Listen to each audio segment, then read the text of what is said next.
وہ جو آئینوں میں کھڑا ایک شخص جس کے بال بکھرے ہوئے تھے، اس کی آنکھیں سرخ لال تھیں جیسے دھوپ اندھیرے سے باہر نکلی ہوں۔ اس کے چہرے پر ایک اداسی تھی جیسے برسوں سے مسکرائی نہ ہو۔ وہ شخص اپنے حال سے ایسا لگ رہا تھا جیسے خود سے بیدار کر گیا ہو۔ وہ شخص اپنی حالت خود بیان کر رہا تھا، مگر ایک چیز بڑی تعجب والی تھی۔ جب میں نے آئینے میں اس کو دیکھا تو وہ مسکرا رہا تھا۔ اس کی مسکراہٹ کے پیچھے کی وجہ میں سمجھ گیا کہ یہ شخص اب بھی یقین کیے بیٹھا ہے۔ اس کا یقین اتنا کامل ہے کہ یہ خدا کے بنائے ہوئے راستے پر چل پڑا ہے۔ اور جب میں نے اس شخص سے آئینے میں کھڑے سوال کیا کہ یہ کیا حالت بنا رکھی ہے، کیوں اس طرح سے خود کو برباد کیے ہوئے ہے، تو جانتے ہو وہ آئینے میں کھڑا ہوا شخص مجھ سے کہنے لگا کہ یہ جو میری حالت ہے ابھی تو آ کر سنورا ہوں میں، بڑی مشکل سے پایا ہے خود کو، بڑی ہمت سے ہارا ہوں میں۔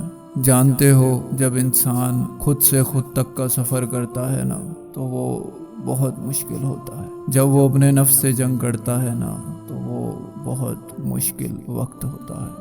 میں نے اس آئینے میں کھڑے ہوئے شخص سے ایک سوال کیا کہ یہ جو حالت ہے یہ کس کی علامت ہے، تو جانتے ہو وہ شخص مجھ سے کہنے لگا کہ ایک شخص کی محبت نے مجھے اس قدر توڑا کہ میں بکھر گیا۔ پھر میرے وجود کو سنبھالنے والا بس ایک ہی تھا، یا ارحم الراحمین۔ جانتے ہو ہم اپنی حالتوں پر رحم نہیں کرتے، لیکن وہ جو اوپر بیٹھا ہے نا اسے ہر وقت ہمارا خیال ہوتا ہے، کیونکہ اس نے بڑی ہی فرصت سے بنایا ہے ہر ایک شخص کو۔ اور جب تم کسی چیز کو بناؤ اور اس میں کافی وقت لگ جائے اور بڑے ہی خوبصورتی سے تم نے اسے سجایا ہو اور وہ ٹوٹ جائے تو تمہیں دکھ نہیں ہوتا کیا؟ اسی طرح ہمارا رب بھی ہے، اس نے بڑے ہی خوبصورت طریقے سے ہمیں بنایا ہے، اس نے بڑے ہی خوبصورت طریقے سے ہمیں وجود میں لایا ہے۔ تو جب ہم ٹوٹ رہے ہوتے ہیں نا، جب ہم درد میں جا رہے ہوتے ہیں نا تو اسے دکھ ہوتا ہے، وہ بھی پریشان ہوتا ہے، پھر وہ ہمارے راستے خود ہی موڑ دیتا ہے۔ جب ہم غافل ہوتے ہیں تو وہ ہمارے رستوں کو خود ہی اس راستے پر چلا دیتا ہے۔ جہاں چاہت تو ہماری ہوتی ہے مگر جو راستہ ہوتا ہے وہ اس کی چاہت کا ہوتا ہے۔ جانتے ہو کبھی مجھے الفاظ نہیں ملے، میں کبھی اپنا درد کسی کو نہیں سنا سکا۔ وہ سامنے بیٹھی مجھ سے یہی سوال کر رہی تھی کہ کیوں اتنے غور سے دیکھتے ہو مجھے، اور میں اس سے کہتا تھا کہ میں تمہارے چہرے کو اپنے آنکھوں میں نقش کرنا چاہتا ہوں تاکہ جب تم میرے ساتھ نہیں ہو، جب تم مجھے چھوڑ جاؤ تو میں تمہیں بے حد یاد کر سکوں۔ وہ میری آنکھوں میں دیکھ کر پہچان جاتی تھی کہ اس شخص کو مجھ سے بہت محبت ہے۔ میں ہمیشہ اس سے ڈرتا تھا، اس کو کھونے سے ڈرتا تھا، ہمیشہ بس اس کے پانے کی طلب رہتی تھی مجھے۔ مگر وہ جو غفلت کا سفر تھا نا اس میں میں رب کو بھلا چکا تھا، اس میں میں اپنے بنانے والے سے دور ہو چکا تھا۔ پھر اس نے مجھے توڑ دیا، اس نے مجھ سے وہ پسندیدہ چیز چھین لی۔ پھر میں لوٹ آیا اپنے رب کی جانب، پھر میں گر گڑانے لگا، پھر یہ غم مجھے بھانے لگا، پھر یہ سجدے مجھے سکون دینے لگے، پھر اس سے مانگنا مجھے پر امید کرنے لگا، پھر اس پر یقین کامل ہونے لگا۔ پھر یہ جو سفر تھا نا مزاجی سے حقیقی تک کا، یقین مانو مجھے بہت راحت دینے لگا۔ پھر میں نے کبھی خود سے ملنے کی خواہش نہیں کی، پھر کبھی میں نے اس سے ملنے کی چاہت نہیں کی، بس میں نے اپنے اللہ کو مانگا کہ یا اللہ تو مل جا مجھے۔ اور جانتے ہو جب تمہیں اللہ مل جاتا ہے نا تو پھر تمہیں سب مل جاتا ہے، پھر تم نواز دیے جاؤ گے اگر تم رب کی طرف لوٹ آئے تو۔